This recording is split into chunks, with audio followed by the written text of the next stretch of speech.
Límite fronterizo, conversaciones museales en cuarentena, es un encuentro profesional, pero también afectivo con nuestros pares. Estos diálogos son un primer acercamiento entre el Museo Histórico de Sarmiento de Buenos Aires, Argentina, y el Museo de Química y Farmacia de Santiago de Chile.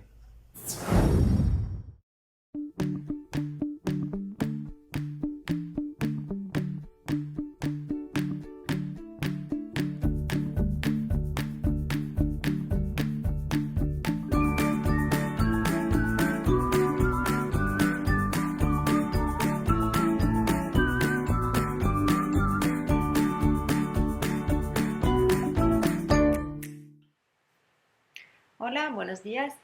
Bueno, antes que nada, quisiera agradecer a Virginia y a Richard por invitarme a participar en este ciclo de entrevista. Entonces, de esta manera también a formar parte de esta comunidad internacional, virtual, pero no tanto virtual tampoco, de amigos y colegas profesionales del arte, de los museos y de la conservación.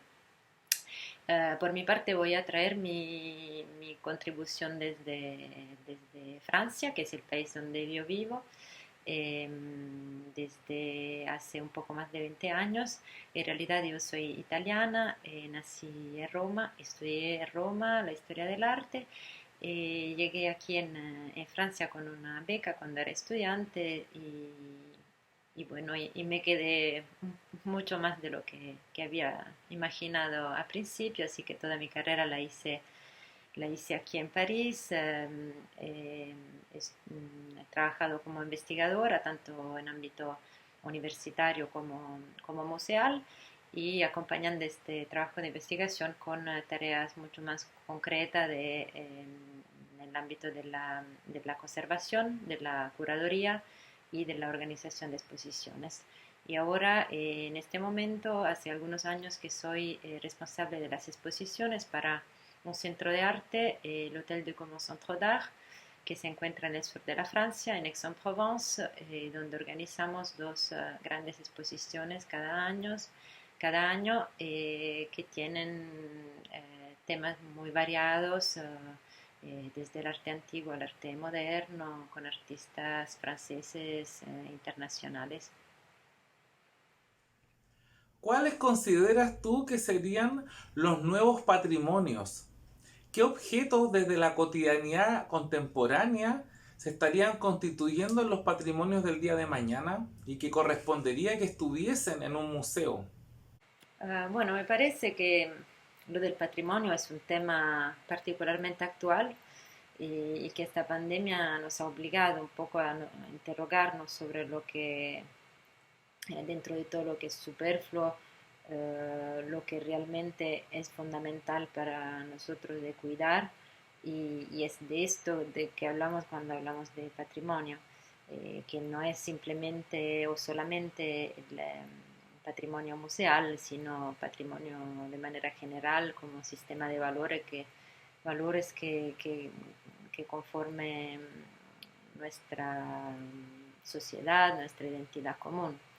Um, entonces, creo que, bueno, el patrimonio no es tampoco un legado pasivo, sino algo que se elige de manera activa y entonces que se reconoce como tal y no se trata tanto de perpetuar o de acumular, entonces, sino sobre todo de usar, de actualizar. Y me parece que el momento es muy urgente de hacerlo y en este sentido no sé si necesitamos todavía más objetos y tendría ganas de contestar que ya tenemos muchos objetos y mucho trabajo para hacer con ellos y que si hay algo que patrimonializar no serían nuevos objetos dentro del museo, sino el museo todo entero como espacio para compartir, espacio de elaboración, espacio donde llevar un trabajo crítico sobre los objetos para interiorizarlo, para darle un sentido identitario y social. Y entonces es lo que patrimonializaría este trabajo activo, esta capacidad de desarrollar este trabajo activo sobre lo que queremos cuidar de nuestro pasado para nuestro futuro común. Qué interesante tu vinculación con los espacios museales en Francia y este entrecruzamiento entre historia del arte y actividad cultural. En este caso, entonces nos interesaría saber eh, cómo te has vinculado al patrimonio desde esta investigación y cuáles son las lógicas que has establecido en tanto discurso, ¿no? Porque si hay algo de lo que se han criticado a los museos es de su obsolescencia en el discurso en relación con la cultura crítica, la cultura líquida. Entonces, contanos un poco cómo se ha podido enfocar ese discurso relacionado con el patrimonio en estos espacios. Te agradezco, Virginia, por esta pregunta que en realidad tiene mucho que ver con mi cotidiano y con mi experiencia personal, sobre todo aquí en Francia, donde las profesiones de lo histórico de arte y de lo conservador de museos son bien distintas tradicionalmente, o sea que son formaciones y carreras separadas y que ahora hace pocos años que empiezan a trabajar realmente juntos y en sinergia. Personalmente siempre me encontré en el medio de estas dos profesiones. Creo que no ha sido un caso porque yo me encuentro bien en la zona de medio. Creo que la posibilidad de desplazamiento es algo muy útil que me corresponde, que me parece un buen motor intelectual y creativo también. Me encanta trabajar con las obras de arte directamente. Creo que esta relación física que tenemos con las obras es el privilegio principal de nuestra profesión, pero nunca podría pensar este trabajo afuera de una toma de posición fuerte desde el punto de vista crítico, histórico y teórico. Y entonces me parece evidente que los dos enfoques tienen que completarse y creo que la cultura crítica sirva hoy en día no solamente para historicizar los objetos y para entenderlo en un contexto cultural en que ha sido creado, sino también para renovar y actualizar los discursos sobre estos objetos en un sentido más contemporáneo. Y también me parece que es lo que estamos viviendo ahora en los museos. Me parece que siempre más el aporte de nuevas lecturas críticas sea visible y está condicionando un poco la manera de presentar las colecciones y las exposiciones, introduciendo a nuevos sujetos, nuevas lecturas desde el punto de vista geográfico, teórico. Y, por ejemplo, la tradicional manera cronológica de presentar las colecciones de un museo ha sido reemplazada muy frecuentemente por otra lecturas diacrónicas, temáticas que, y geográficamente más problemáticas también. De acuerdo a tu propia experiencia, me gustaría saber cuáles crees que son las estrategias para poder llegar a las nuevas generaciones en relación no solamente al patrimonio, sino que las visitas de los museos. No necesariamente las visitas virtuales han tenido buenos resultados en verdad. ¿Cuáles crees tú que deberían ser esos otros canales para poder llegar a los jóvenes o a los niños inclusive y poder reencantarlos con el mundo del arte y en relación a los espacios museales? Sí, tienes razón que las visitas virtuales, sobre todo ahora durante esta cuarentena, han mostrado más que nada sus límites, su poder limitado respecto a la frustración de no poder ir a los museos y de la falta de una relación directa con las personas, con los lugares y con las obras. Pero bueno, ojalá que sea un caso límite que nunca volverá a ser la norma y dejámoslo como situación excepcional. Pero sí, por supuesto, lo de los medios digitales en la promoción del arte, de las obras de arte, quedan un tema muy presente hoy en día. Aquí en Francia, por ejemplo, hay muchísimas exposiciones digitales, proyectos de exposiciones digitales que atiran muchísimo público y sobre todo este público joven que los museos en este momento a los museos le cuesta mucho de conquistar. Y entonces no se puede subvalorar y hay que interrogarse sobre lo que pasa y sobre por qué los espectáculos de digital sobre las obras de arte puedan atirar muchos más jóvenes que las obras de arte ella misma. ¿Cuál es entonces el potencial de este lenguaje? Creo entonces que no hay que subvalorarlo y que si se puede usar para acercar a los jóvenes del arte, puede ser un medio bienvenido también. Eh, Creo que los medios digitales son una oportunidad fenomenal de comunicación y de didáctica y todo depende de cómo se usa.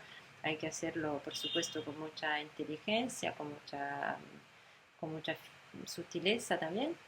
Eh, y o sea que no tiene que ser medio que se sustituyen a las obras, sino instrumentos para agregar sentido, agregar informaciones y pedagogía alrededor de las obras de arte. Y de manera más general, creo que lo que siempre sirve para acercar a los jóvenes a los museos y a las obras de arte sea evitar discursos dogmáticos, evitar de ofrecer discursos e historias que sean listos, fechados, cerrados, y invitar más el público y los jóvenes en particular a interrogarse sobre las obras de arte con una actitud que sea siempre activa y no pasiva. Sabemos que Europa ya está pasando por una transición de apertura de esta pandemia que está atravesando a todo el mundo. En ese sentido, ¿qué está pasando con la apertura de los espacios culturales? Porque sabemos que a partir de esta pandemia se han modificado las relaciones intrapersonales y por supuesto la relación con el patrimonio. ¿Cómo está pensando el museo en volver a permitir el ingreso de visitantes? Sí, aquí en Francia ya se están abriendo todos los museos y centros culturales, empezaron los más pequeños, eh, ahora los demás, cada uno según las posibilidades que tenga, las condiciones arquitectónicas particulares y siempre en el respecto de las normas sanitarias que por supuesto son las mismas para todos. Es una experiencia completamente inédita. Lo que me parece bueno es que veo que hay mucha gana de compartir experiencias y soluciones entre los museos y los personales y los profesionales de los museos. Eh, el cambio de relación tal vez no será con las obras de arte, ya que con, la, con las obras de arte ya estamos acostumbrados a quedar a una distancia, a no tocar, sin que esto impida una relación emocional y estética importante. Lo que sí va a cambiar, en cambio, es la relación con las otras personas dentro del espacio del museo y de esta experiencia. y también va a cambiar el destino de algunas profesiones, como los guías, por ejemplo, conferencistas que están completamente al paro. En este momento no sabemos hasta cuándo y me parece que eso también necesita mucha solidaridad y mucha imaginación de la parte de todos los profesionales de los museos para pensar también en estas categorías desfavorizadas. Um, Creo, por otro lado, que puedan haber cambios interesantes eh, debido a las dificultades que puedan llevar resultados positivos y nuevos. Por ejemplo, será sin duda más difícil organizar grandes exposiciones con obras que vengan de cada parte del mundo. También habrá menos turistas.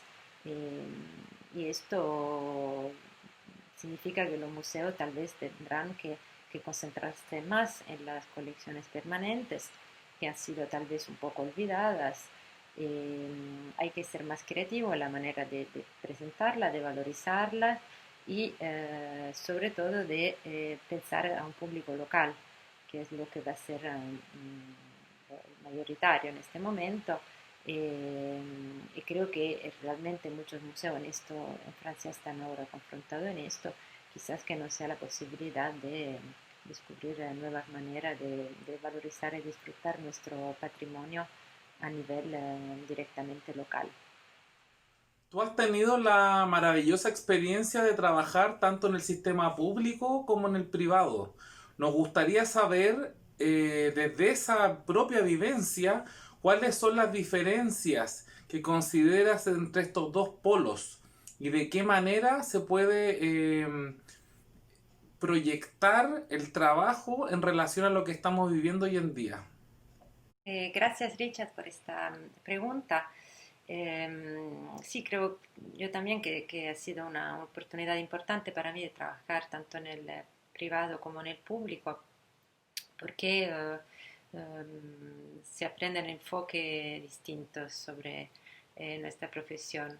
Em, digamos, en el museo público o en instituciones públicas se aprende sobre todo lo que a mi entender es el más importante de, de, lo que hacemos, que es el valor del servicio público, ¿no? Que representa nuestra profesión. Entonces la importancia del rigor científico, con que se tratan y con que se presentan las obras de arte y de repente también nuestra responsabilidad en este sentido de cuidar y valorizar de la justa manera un patrimonio que pertenece a todos. Pero en el privado, en cambio, tuve que confrontarme de manera mucho más directa con otras lógicas más pragmáticas y comerciales también, que quizás a nosotros los intelectuales o los curadores no, nos gusta un poco, ¿no? Pero es importante también de entender esta lógica, que sería un poco la lógica de empresa, si queremos, según la cual cualquier proposición científica o curatorial tiene que ser sistemáticamente justificada en relación directa con la respuesta del público. Y entonces las entradas, incluso las entradas económicas, la cuestión del público es fundamental y claro, la respuesta no puede ser únicamente cuantitativa y comercial, por supuesto, pero tampoco es una cuestión que se puede evitar porque el riesgo sería lo de al exceso opuesto de desarrollar proposiciones que queden, o sea, demasiado sofisticadas, que puedan quedar para pocos, entonces elitista al final. Yo creo que el verdadero desafío es, y queda todavía hoy en día, lo de lograr proposiciones que sean al mismo tiempo exigentes en el plan de los contenidos, pero democráticas desde el punto de vista de la fruición. Y creo que desde este punto de vista hay todavía mucho trabajo que hacer en el ámbito de los museos y de la presentación de exposiciones para el grande público, como se dice. Bueno, Cecilia, ha sido un placer realmente escucharte. agradezco en nombre del Museo Histórico Sarmiento de Argentina y el Museo de Química y Farmacia de Chile esta predisposición que has tenido de abrirnos las puertas de tu casa y contarnos un poquito de la realidad cultural y museológica dentro de Francia. Un gran abrazo.